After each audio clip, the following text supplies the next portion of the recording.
Grand Rising. And thank you for joining me this morning on the Female Solution. I'm your host, Zelda Speaks. And today we are still celebrating Juneteenth and especially that of fatherhood because Father's Day was yesterday. So we're still celebrating all month long. And that's what we do.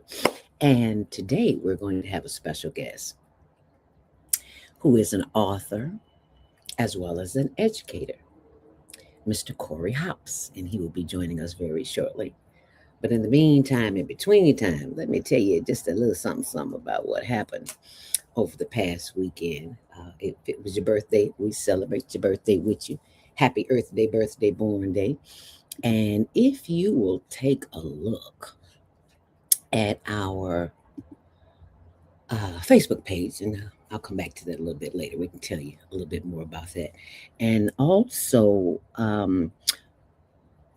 I saw somewhere that they were considering, the city of Chicago is considering renaming the Trump Tower the Obama Hussein Way.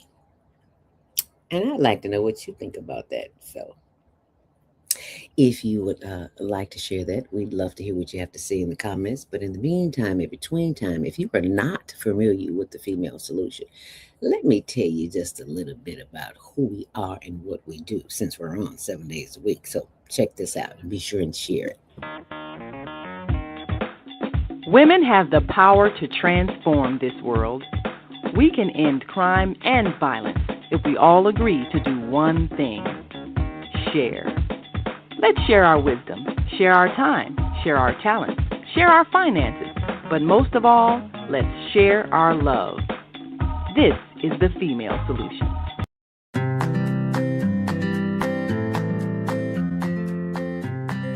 If you're like most small businesses, despite your hard work and rave reviews, you struggle to find new customers or ways to grow your business. Accessing goods and services at the right price is also a challenge. But it doesn't have to be that way. Meet iTex, the small business trading community. As the largest barter network in the country, we help businesses like yours find new customers and grow their bottom line and find advertising directed towards local families, which he pays for with, you guessed it. When you join iTex, you get access to valuable products and services in hundreds of categories, and we help you along the way with advertising, multiple directory listings, email blasts, trade director assistance, our convenient 24/7 iTex mobile app, and online access on itex.com today by visiting our website or email info@itex.com. And today's show is sponsored by itex.com. If you are a business owner, an entrepreneur, and you have products or services to sell, and you're not selling them, and you're not getting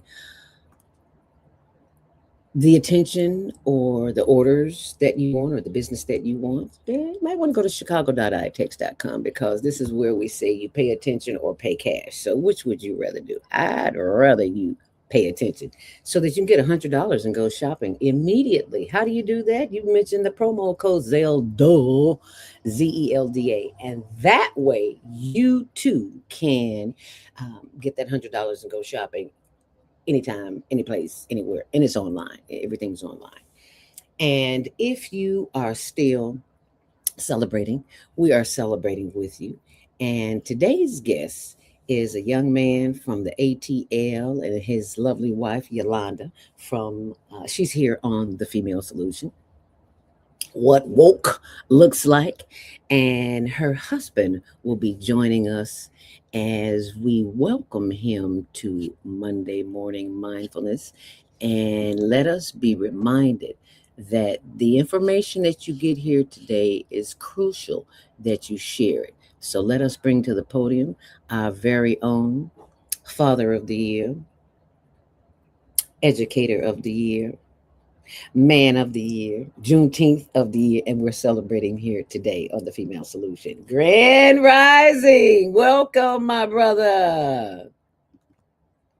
Ooh, can't hear you. Okay. I don't hear you. Can you hear me now? No. How about now? Oh, hear you loud and clear. Grand Good rising. morning. Thank How you. are you today? Wonderful. So glad you could join us here this morning because we couldn't do the show without you. we just we need a man in here this morning. So thank you so very much for joining us this morning, Corey. It's not a problem. But before we get started, I'm not from Atlanta. I'm from Savannah. Savannah, I'm sorry. Okay, I just knew it was Georgia somewhere. I just think everybody from the ATL. Uh, Okay, uh, so how far is that from the ATL? about 3.5 hours. Oh, is it? Oh, that's way down there. Right. We're in Oh, Southeast Georgia. We are literally on the Atlantic Ocean. We're on the coast. really? Right. Okay, learn something new every day. Okay, oh, okay, all right. So, what's the weather down there? I gotta ask this morning because Today is going to be, I think it's going to be rainy today. I haven't looked out my window yet, but it is pretty dark right now. It's supposed to oh, rain today. It's going to be hot and rainy. So well, even though the weather might be a little funky down there, I think it's okay because we're here and we're alive, and that's what's important. And we're still celebrating life. We're celebrating Juneteenth. What did you do for Juneteenth? uh what did we do? One of my fraternity brothers came down.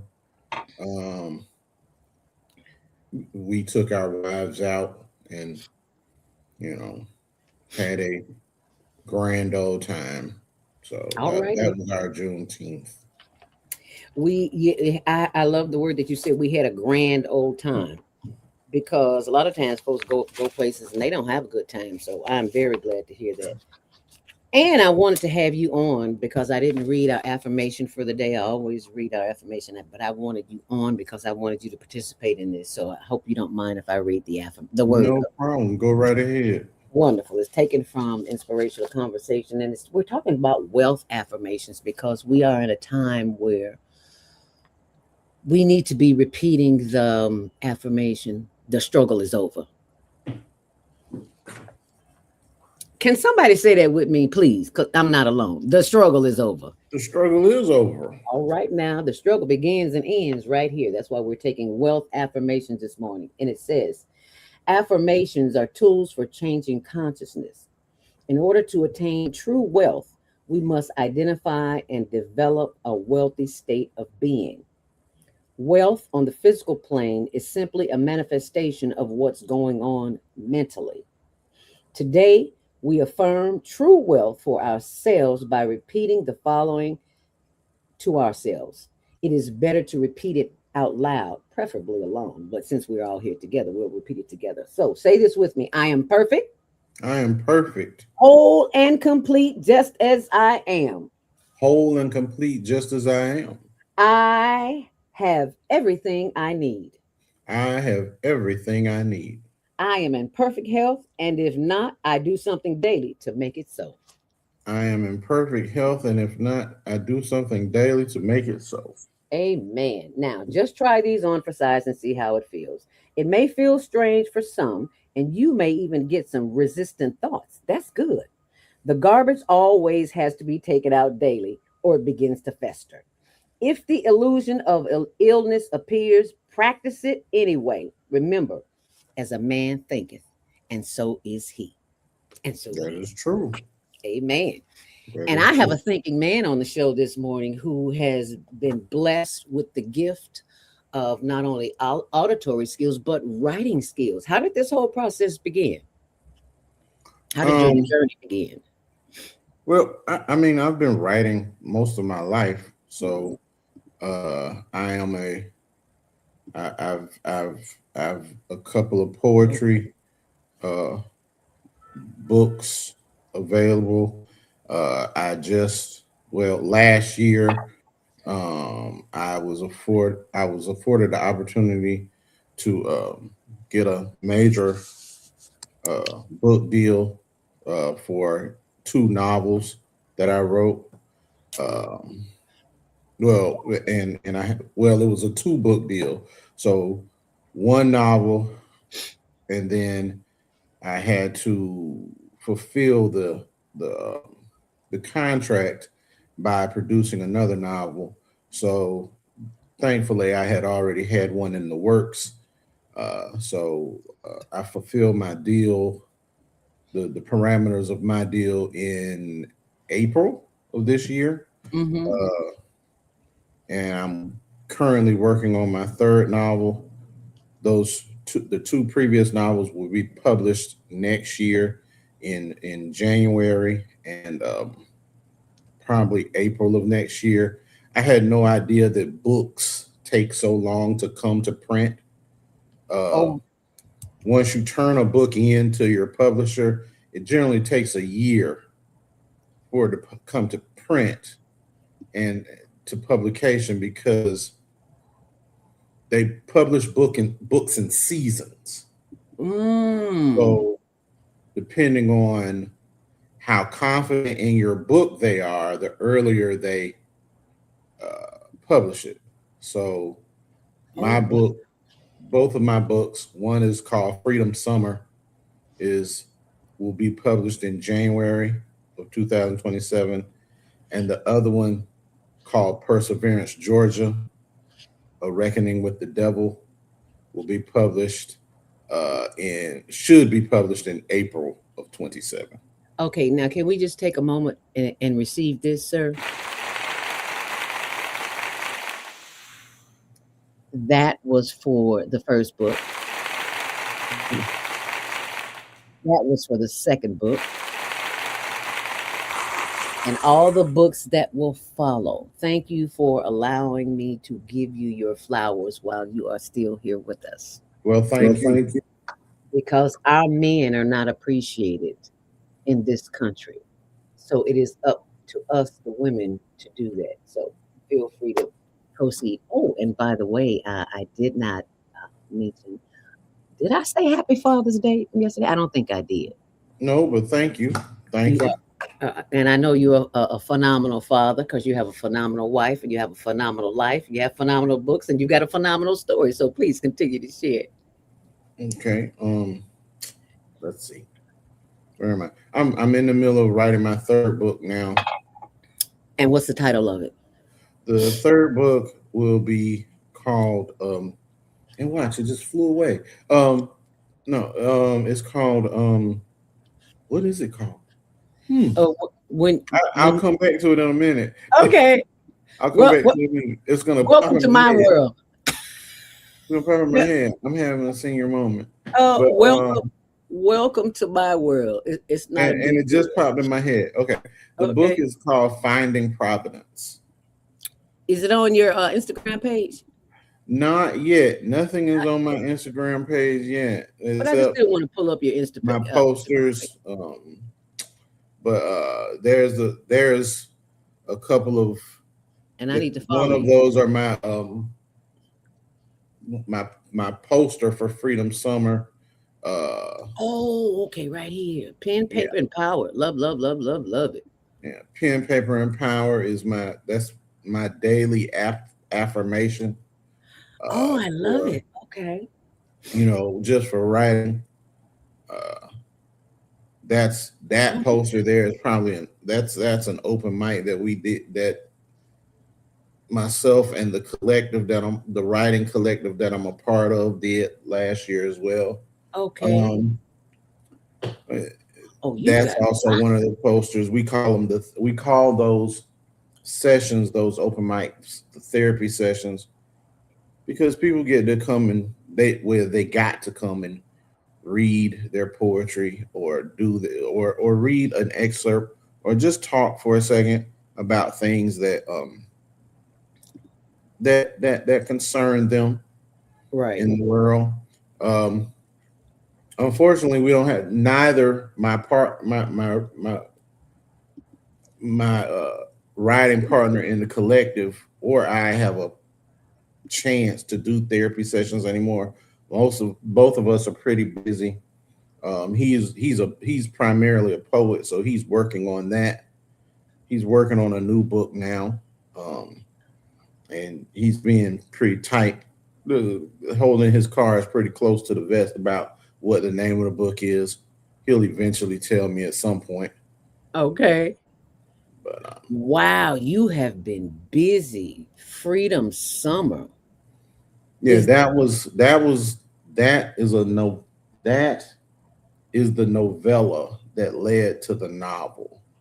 The novella was independently published, what's the and novella?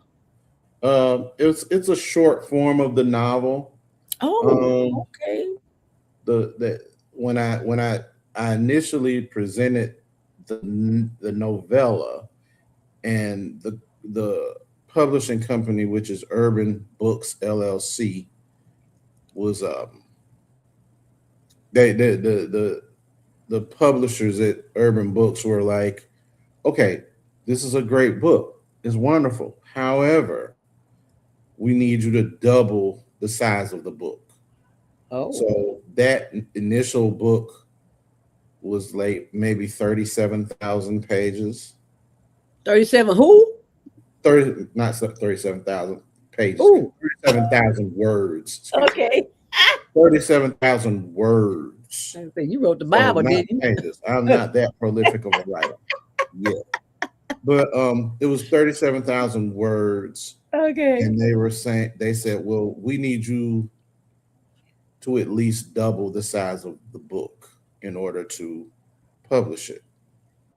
So I had to go back, rewrite the novel, the novella, make several character changes, like make the characters more robust. Uh, a novella is basically a short story, so you have to get in, get to your point, and get out. Okay. Yeah, So yeah. when you're writing a novel, you have to linger in that world. You have to live in Mm, the world for a while. mm. So and I had to make the settings more dynamic, the characters more three dimensional, um, add new characters, add some personality quirks to the characters, things of that nature. Oh, really? So That's being that, interesting to know. I'm sorry, being go that ahead. that was my first novel, it was really me learning how to make characters way more three dimensional and dynamic than I initially wrote them. I need you to talk about that when we come back because there are some writers out there who may be struggling with this as well and may not have an idea of what three-dimensional characters are. So, as soon as we take our first break and come back, I want you to expound on that, if you would, please. No problem. And if those of you who are watching, share this video, and we'll be right back.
PM on the Female Solution right here. And this past Saturday, if you didn't get a chance to see, you can always go back to the archives because our one of our hosts, Bridget Scarborough, is moving to is it West Africa? Yes, she's moving to Mauritania, and so she'll be broadcasting live from there. So that'll be interesting to see, because we live in the United States and we kind of take this internet thing for granted.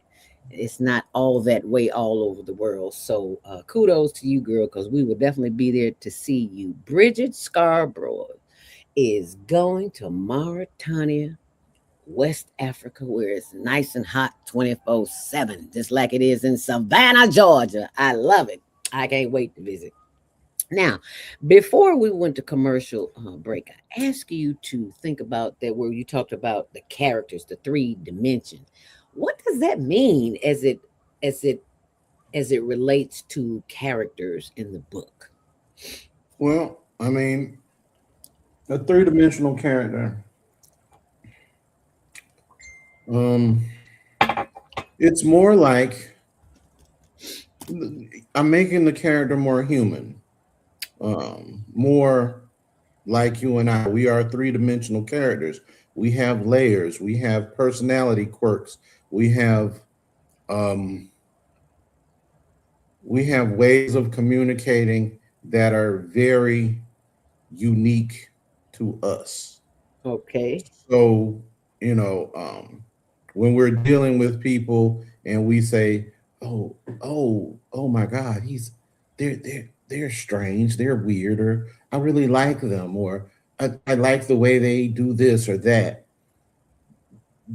Those are the things that make us human.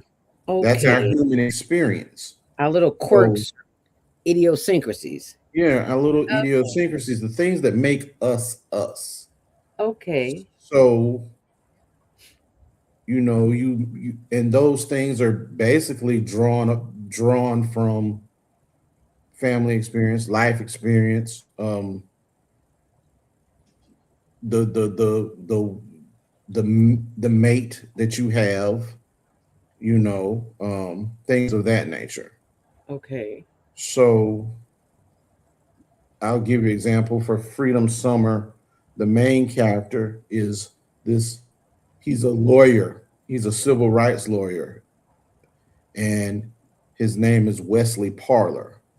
Wesley Parler. Yeah.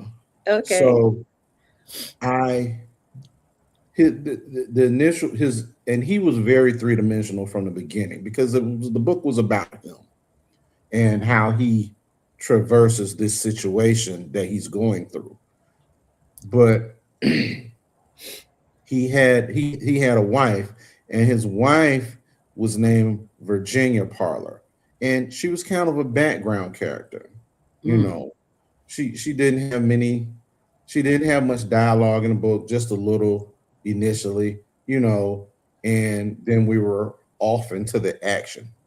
But as I when I had to rewrite the book, I made Virginia Parler way more dynamic. I gave her more personality. I and the way he interacted with her became very it became deeper. The way the main character interacted with her became deeper because I made her much more human. You Oh, know, I gave her and she's a Virginia Parler. Her name is Virginia Sloan Parler, and okay. she's a professor uh, of English literature at the University of Chicago, and Ah. she's she's been published many times. Uh, she's a mother of two. She's she's one of the she comes from a family that is she comes from kind of a broken family Hmm. because Yeah.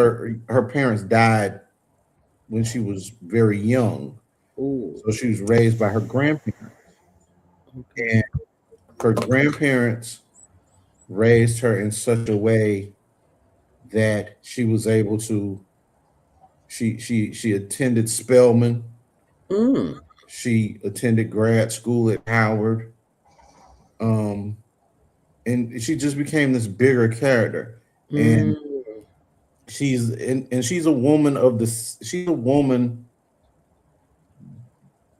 of this. the setting of the book is 1963, Mm. Freedom Summer, you know, but she's also, because her husband is a civil rights lawyer, she'll allude to the fact that she knows certain people. Mm. Like she knows Megger and Pearlie Evers. She Mm-hmm. knows Thurgood Marshall, and she refers to him as Mr. Thurgood because Wesley works for him as an NAACP lawyer. So she Oh, knows these people. This is the kind of world that she lives in. okay. So as the setting of the book moves to a very small town in Georgia or a rural town, she has to she brings her level of intellect there Mm. because her husband usually bounces ideas and theories off of her because she may in fact be smarter than him and he knows it and he's okay with that. Mm-hmm. So that, I mean, that, you know, the villains in the book were more, I made them more evil. They are definitely more evil than they How did you start. make them more evil? How did you do that? Oh, well, the two main antagonists in the book are they're twins, Oh, and they kind of feed off each other's cruelty to other people. oh, So, the book is very much about race and how African Americans, any book I write is probably going to be about black people. It's always okay. about black people. It's always Explain antagonist for the writer who's not the quite sure villain. what it is. The antagonist is the villain. The protagonist is the hero. And Uh, why is it important to have both of those, or one of those, or well, either you of need you need a foil. All books have to have you have to have a problem to solve. those? Mm. And in Freedom Summer, this set of twins, that was the problem to solve. They were intensely cruel young men. So and they commit a murder, and they're very willing to commit as many murders as they like because they like violence. Wow. They are they they like violence. They're into it. They Mm. enjoy it. You know, Wow.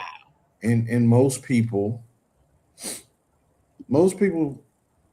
that I've come in contact with, because I'm a teacher, and before I was a teacher, I worked in juvenile law enforcement. Oh, did I've you? never met people who I've often met people who have committed violence, but they didn't enjoy it. You know, like there's a very small segment of the population that actually enjoy violence. They enjoy Wow. inflicting pain. Mm. So those two characters, I made them very they have they have, for lack of a better word, they have no redeeming qualities about them, Ooh. Ooh. ex- Wow. except except for the fact that I wrote them as though they are very handsome young men. Wow. So, upon Look looking at good. them, That's it. That's it. What they I'm call it? so, Eye candy. yeah, that you Yeah. see them when women see them and they're like, oh, they're handsome young men. But they're, and that's how most people judge other people. Oh, Mm-hmm. he's he or she is they're handsome. They must be nice people. Mm-hmm. But how many times has that turned out not to be true? Amen. You know, you meet Truth or people and you're like, oh, they wear glasses, so they must be smart. yeah. They- oh, they just have bad eyesight. You said no, they just got bad eyesight. My wife frequently says, "God darn it, you dummy! Why did you do that?" Oh, that is too funny. I wear glasses. Oh, I wear glasses 24 hours a day. It's just, sleep with them on. Fall asleep with them on. I have really bad eyesight, but luckily I do have a certain level of intellect. But Okay. every decision I make is not genius, and my wife lets me know it. What did you think? It's so funny you say that because I know I'm not the only one, but I'm putting it out here. I have eyeglasses for bed because when I lay down, chances are I'm going to fall asleep, and I don't want to fall asleep in my big glasses and wake up and they like this on my head. So I got some little bitty glasses I wear when I go to bed at night. And it has kept me from buying more glasses because glasses are expensive, in case you didn't know. Anyway, it's 7:31, time for our next break. When we come back, I want you to think about what you've heard here this morning. And if you have questions or comments, we'd love to hear what you have to say. So let's take a quick break and we'll be right back.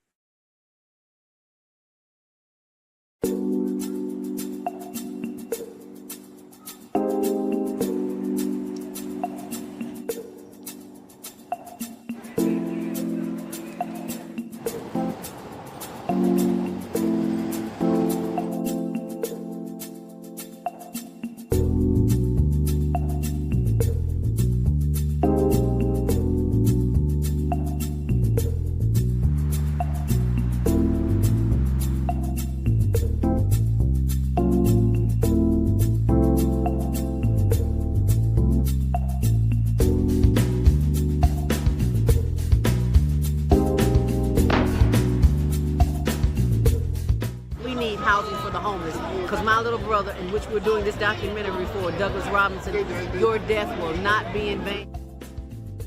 He was a heck of a great dude. And I love Doug. Doug loved me. Just being around him, he had a good spirit.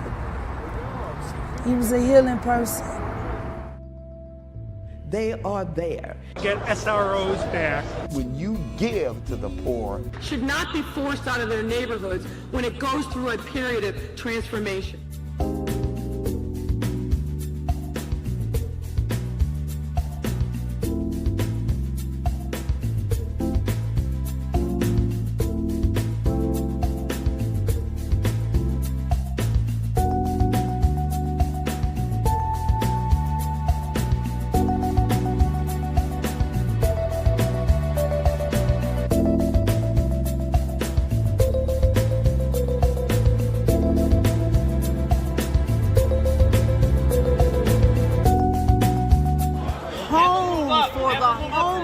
Because there are too many people who are losing their homes to taxes because they can't pay a $1,000 tax bill.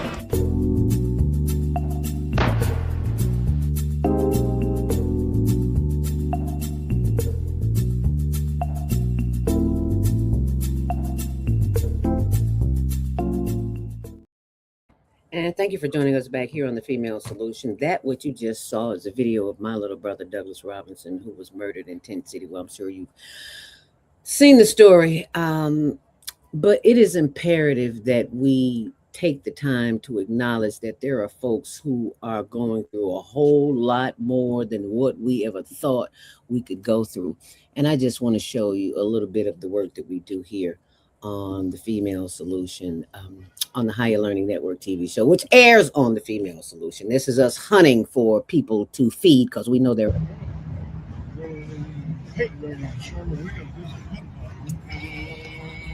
Yeah, it's kind of late. They might already be out. It's clean down there. All right, here's another person who needs a hot plate. And there you go. All right. Nope, that's a guy. As you can see, there's always somebody down here. And sometimes the city comes down every Thursday morning to clean up. And there's a ton of other footage there. All you got to do is go to Instagram.com, hln.homeless.project, and I'll put that up on the screen later. But I just wanted to make you aware of that because people who like us who are sitting at home on a computer and we think everybody is all hunky-dory and it's the furthest thing from the truth. So I ask that you take a look at the information below, and if you would like to donate a tax deductible donation, we greatly appreciate that. And we also give thanks for those who contribute continuously, and that would be some of our viewers from Monday Morning Mindfulness, including Dr. Lawrence Lenore of the Genesis Career Network, as well as Mrs. Deborah Smith, who is a host here every third Saturday on the Female Solution from 12 until 1 p.m. And Senna, is that Bella? Good morning, and thank you for sharing your story so openly. Loss and a new learning. Yes, we are always learning, whether we want to learn or not, because the lessons keep showing up, don't they, Corey? They do. And in Corey's case, he puts them in a book. I love it. Just don't let it linger. Well, put it down on paper. Yes, sir. And as we continue the celebration of fatherhood and Juneteenth and celebrating fathers and men, especially Black men all over the world who have been condemned by this society we have been brainwashed into think that the Black man is the worst on the planet, and they are discovering, because we knew it all the time, that the brothers was on point. And I got one of them on point brothers right here on Female Solution who is sharing his story about how he changes the world and how we see it. You may not see it that way, but we see you as changing the world, Corey, because you're giving it from a perspective that is not always appreciated. I try. And you try. You do an excellent job, and I thank you for doing that, because some young man somewhere is watching you and listening to you and saying, wow, if Mr. Corey can do it, I can do it too. How about that? Oh, well, I hope so. Cinabella says acknowledgement helps healing. Yes, it does. That's why we have to walk around with the thoughts in mind. I love one that I just discovered a couple of weeks ago from Iyanla Vanzant. As a matter of fact, my favorite. She says, the struggle is over. Post it on post notes, post it in the refrigerator, post it in the bathroom, post it on your computer, wherever you go all day, post it on your phone. So the first thing you pop up and you see, the struggle is over. Because the struggle is not outside of ourselves. The struggle is within. And you have mastered a way, Corey, how to take that struggle and put it in words so that we can understand, overstand, and move through that. Speak on that a little bit, if you would, please. Well, why I write. Yes. It's. I'll tell him one. First of all, I hated school. Did you? I hated school. Oh, that's a good thing to hear. I hated everything about school. School was not easy for me. Not because I was necessarily a bad student. I wasn't a bad student. I was okay. College was better. Grad school was even better, and people, my friends, people who know me, they'll be like, well, you must have liked it a little bit. You got 2 master's degrees. Well, I like learning things, but I don't like school. Okay. So the patterns that they make you repeat in school, well, that don't necessarily help. A lot of times, in high school, is, you have to know things. There are things that you have to know. Mhm. And I appreciate knowledge.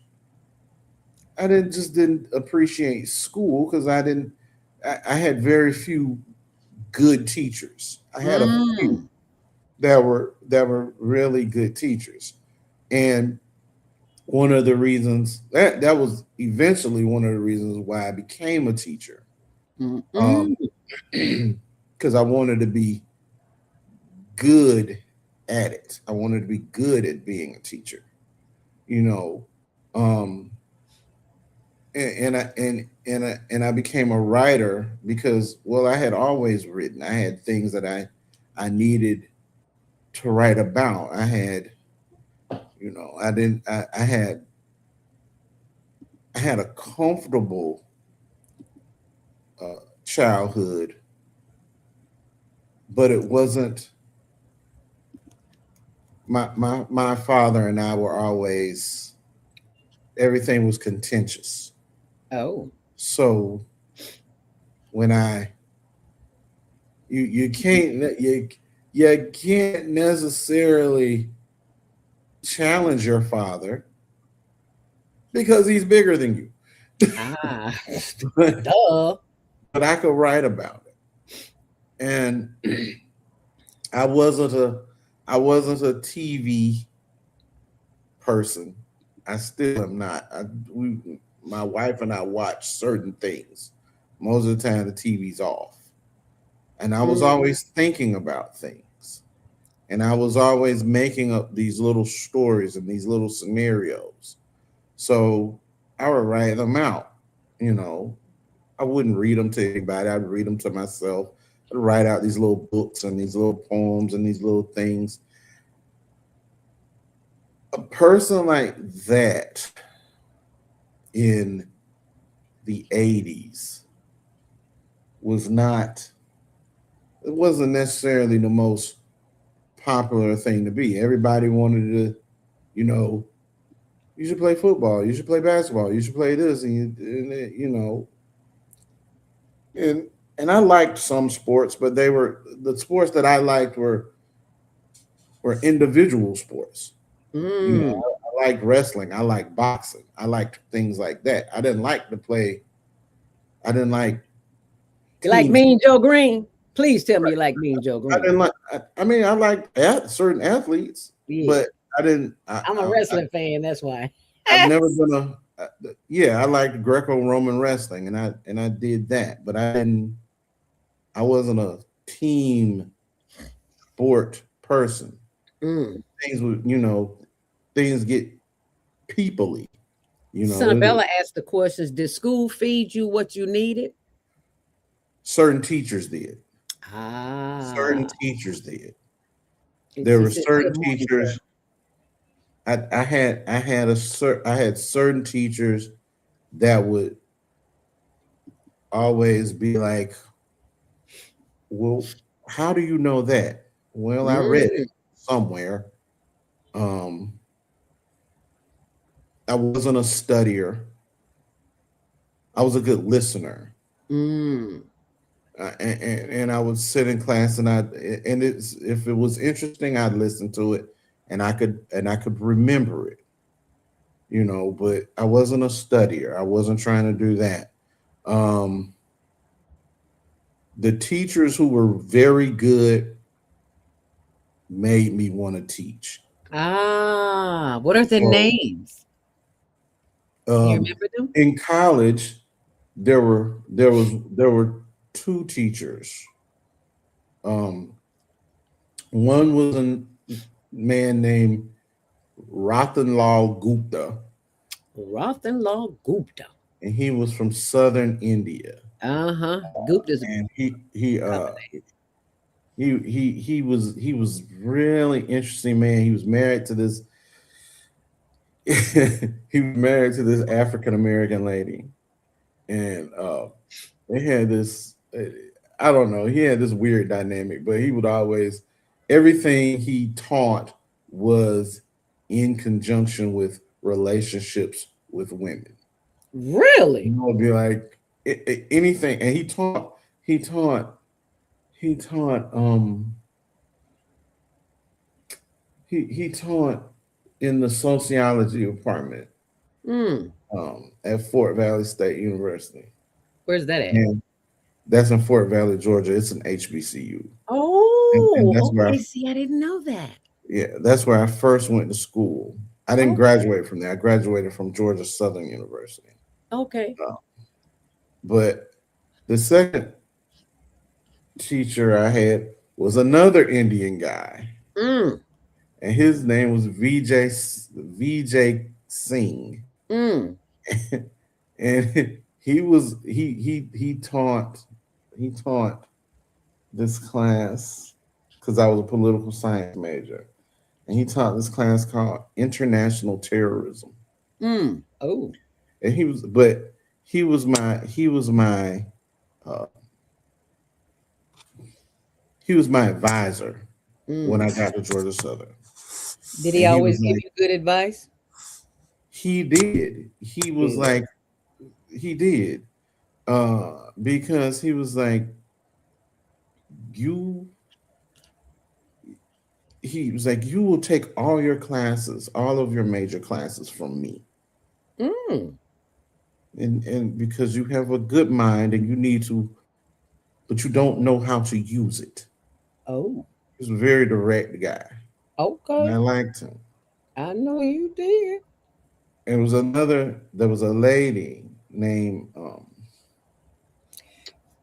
While you think of what her name is, let's take our last break and we'll be right back. And you can give us a summation of what we need to know. So you stay close. We'll be right back. Great day. It's your girl Asada here to introduce a new female solution show called Asada Says. That's right. Every month we're going to talk about everything I am, from cryptocurrency and financial security to good health and parenting strategies. Come on and talk with me every Tuesday morning from 7 a.m. to 8 a.m. And let's do that thing the way Asada says it should be done. See you then. Peace right here. My name is Zahra Qadri. I'm the Executive Director from ZAM's Hope Community Resource Center. And you are watching...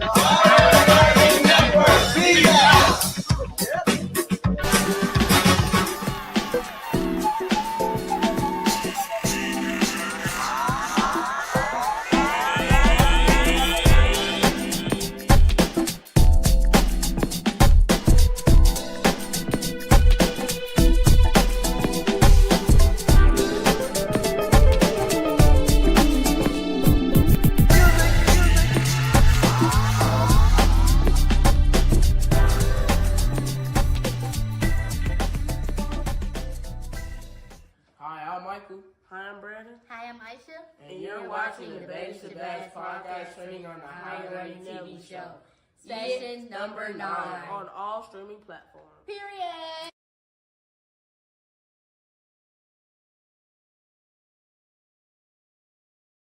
Podcast training, and those are the brightest babies on the planet. And you see, they are young men. They are just simply phenomenal. They have taught me so much that I thought I went there to teach. Oh, boy, did I get awakening. So thank you all for that. And thank you all for going out to our blog. When the show is over, you will see Corey right here, continuing the celebration of fatherhood and men. So I'm going to add any information about him, including his links to Instagram, right there on that page. So you'll know when you say HLN Daily News, I will put that up there so you can see it and you'll know where to go. But I want to take some comments here, and it says, Naima Latif says, some young men have no positive role models in the schools. How can we increase the number of men in the educational system? Excellent question. Thank you, Dr. Latif. If you would like to answer that, Corey, we'd love to know what your thoughts are on that. Oh, how can we? Well, the first thing we can do, and every teacher will say this, you've got to pay teachers more. Okay. Teachers, men are still in families tend to be the primary breadwinner. Mm-hmm. It is more lucrative to make money for men, at least. It is more lucrative to make money with their bodies than it is with their intellect.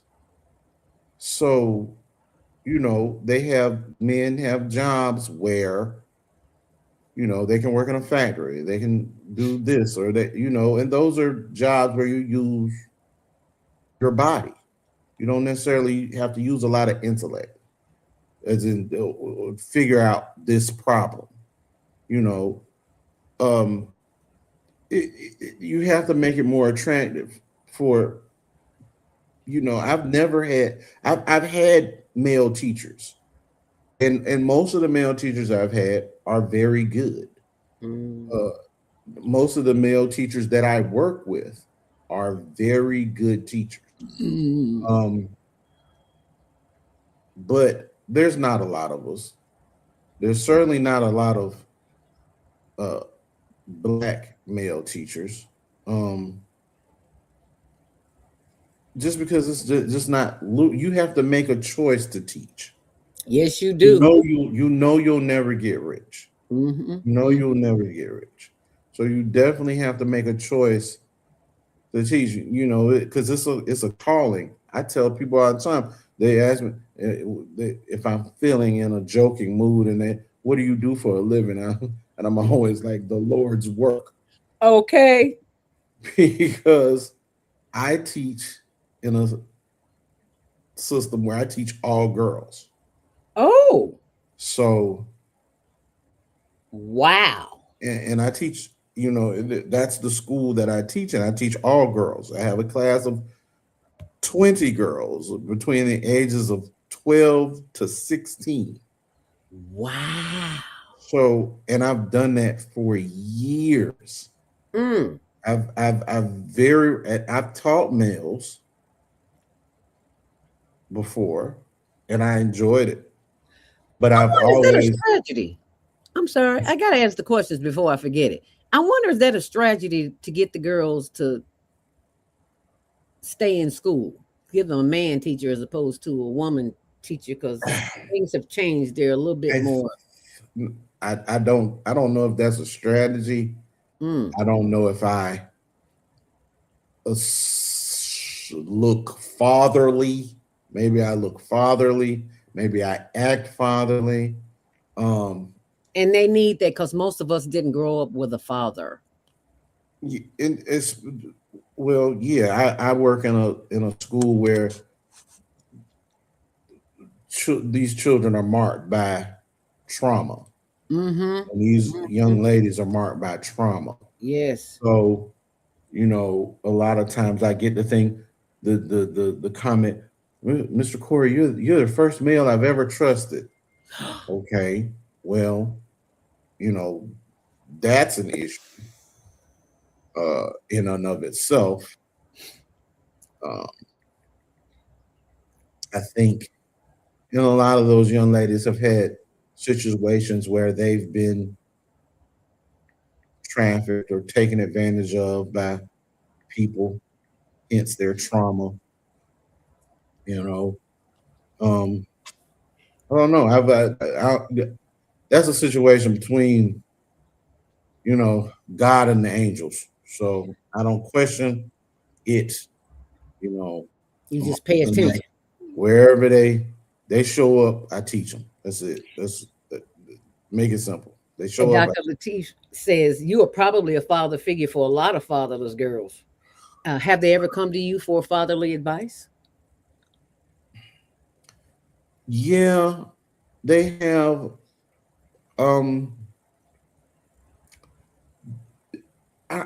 I've always been surrounded by a lot of women. I love, and this statement will get me in trouble, but I love and appreciate women. I love I was raised by Black women.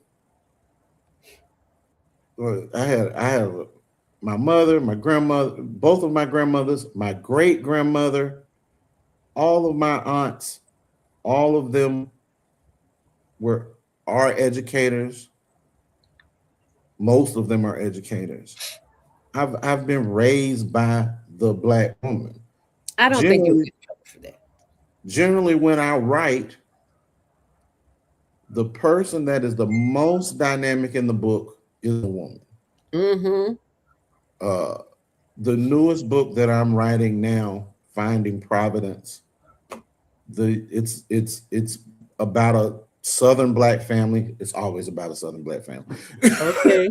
Ain't nothing wrong with it, baby. Ain't nothing wrong with a Southern Black. And the young lady, the family are a family of hoodoo practitioners. Ooh, what's the name of that book?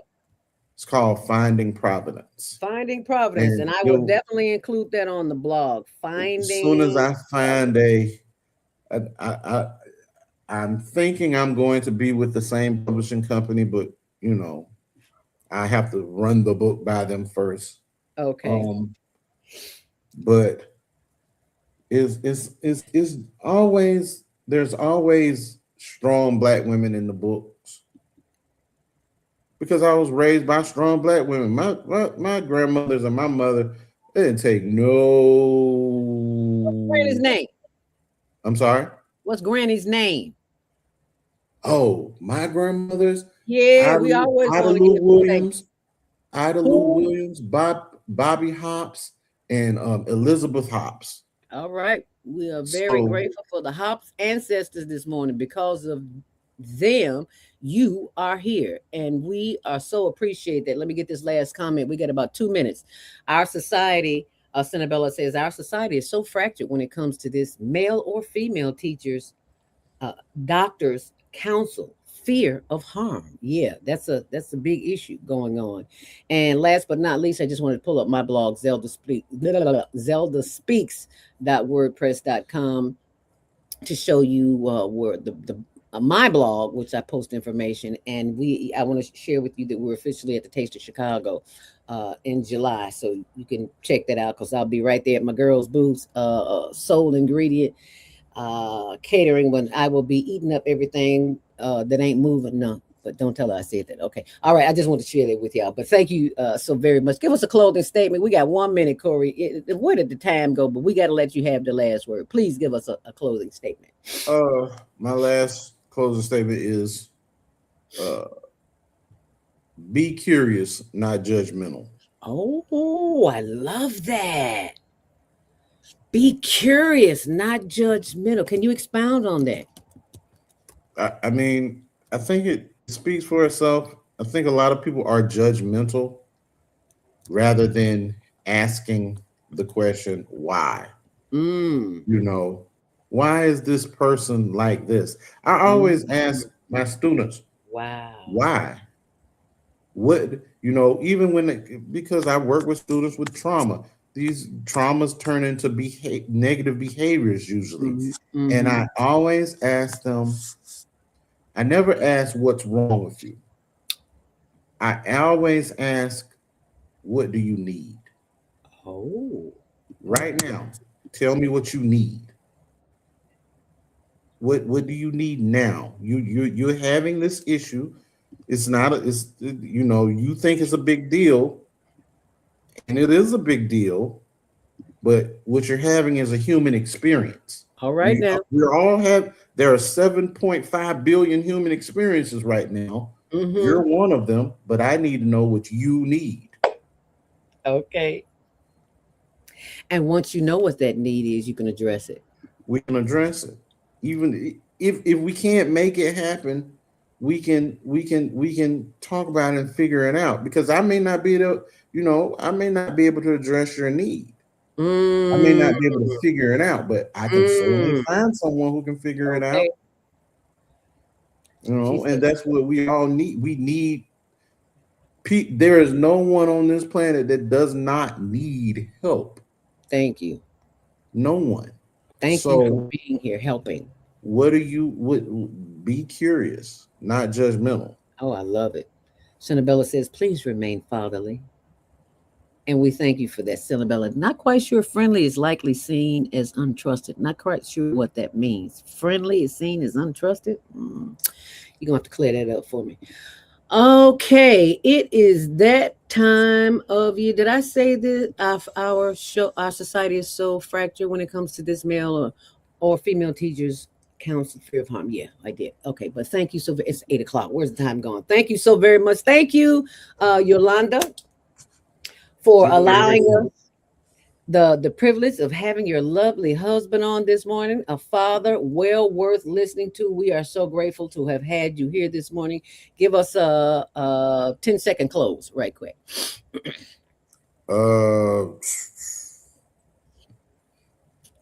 Be curious, not judgmental.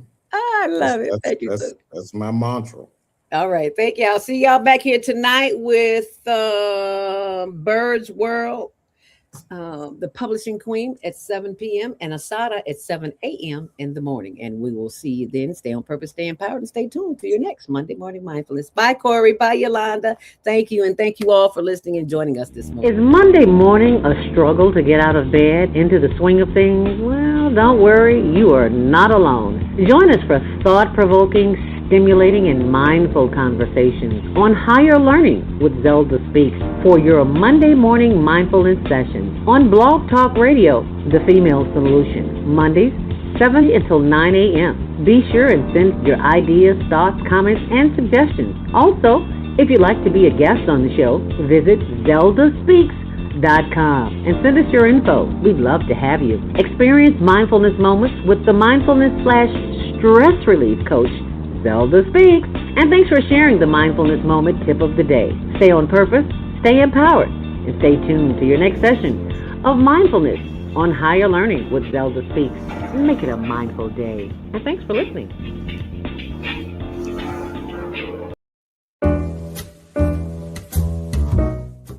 We've come to the end of our show today.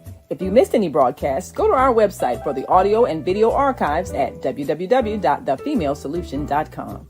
On behalf of our team of radio hosts, I'd like to thank all of you who participated in today's discussions. And to our global family joining us from all around the world, we say thank you. To our family in China, xie xie. India, zhanyavad. Japan, arigato. Korea, kamsamnida. Russia, spasiba. Germany, danke. Poland, dziękuję. France, merci. Spain, gracias. Italy, grazie. Egypt, shukran. Ghana, madasi. Nigeria, eshe. South Africa, Ngiyabonga. Senegal, Jaref. Kenya, Asante. Israel, Toda. Pakistan, Shukriya. Afghanistan, Tashakur. Saudi Arabia and Palestine, Shukran. Assalamu alaikum wa rahmatullahi wa barakatuhu. Thank you, and may peace be upon you and the mercy of God and God's blessings.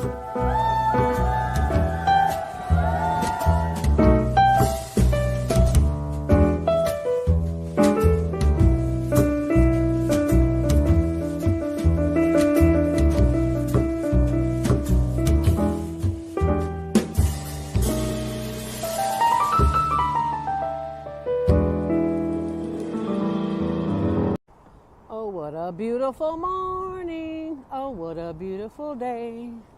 I got a wonderful feeling, there's a handsome man coming my way. Oh, there is a handsome man coming my way. Hi there, what's your name? Hi. What's your name? My name is Tony. And what I want you to do for me is if you have Xfinity TV, tune in to the Higher Learning Network Tuesdays at 6 p.m., Wednesdays at 1 p.m. Xfinity TV channel 19. Peace out.